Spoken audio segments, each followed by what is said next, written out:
Hello everyone, welcome back to my mini blog. আশা করি তোমরা সবাই খুব ভালো আছো, আমিও খুব ভালো আছি। আজকে চলে গেছিলাম গড়িয়াহাট একটু শপিং করতে, যেহেতু সামনেই বাড়ি যাচ্ছি। তারপর শপিং করে আমরা খুব খিদে পেয়ে গেছিল আর আমরা চলে গেছিলাম সুন্দর পার্কে। আর আমাদের যেহেতু শপিং করতে করতে খুব খিদে পেয়ে গেছিল, তো এই কাছাকাছি একটা রেস্টুরেন্ট খুঁজছিলাম আর এটা ছিল সেই যোধপুর পার্কে। তো আমরা চলে এসেছিলাম, বাট সেদিনকে খুবই ভিড় ছিল, যেহেতু সানডে ছিল তো খুবই ভিড় ছিল।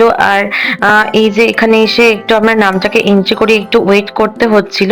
আর ভেতরে এইখানে এই ওয়েটিং এ এখানে বসার জায়গা ছিল। আর এখন আমাদেরকে ডেকে নিয়েছে, আমরা এখন চলে যাচ্ছি ওপরে। আমাদের ফার্স্ট ফ্লোরে আমাদেরকে বসতে বলা হয়েছে, তো আমরা উপরে চলে যাচ্ছি। আর উপরে মেন্সটা ঠিক ছিল এরকম। আর এদিকে একটা ছিল, ঢুকে একটা মকটেল কাউন্টার ছিল, যেখানে সব মকটেল এবং ড্রিঙ্কস এখানে অ্যাভেলেবেল আছে। আর এই যে এখন ভেতরে ঢুকে যাচ্ছি, অ্যাম্বিয়েন্সটাও মোটামুটি খুব ভালোই ছিল। এরপর আমরা খাবার অর্ডার করে দিই। আর আমাদের খাবারে ছিল কাবাব এবং পিস পোলাও এবং চিকেন লাবারদা বলে একটা ডিশ আমরা অর্ডার করেছিলাম।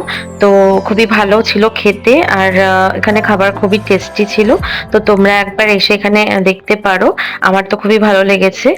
তো আজকের মতো টাটা বাই, আবার দেখা হবে নতুন একটা ব্লগে। আর চলো, আমার চ্যানেলটিকে যদি ভালো লেগে থাকে তাহলে অবশ্যই like, comment, share and subscribe করে দিও। বাই।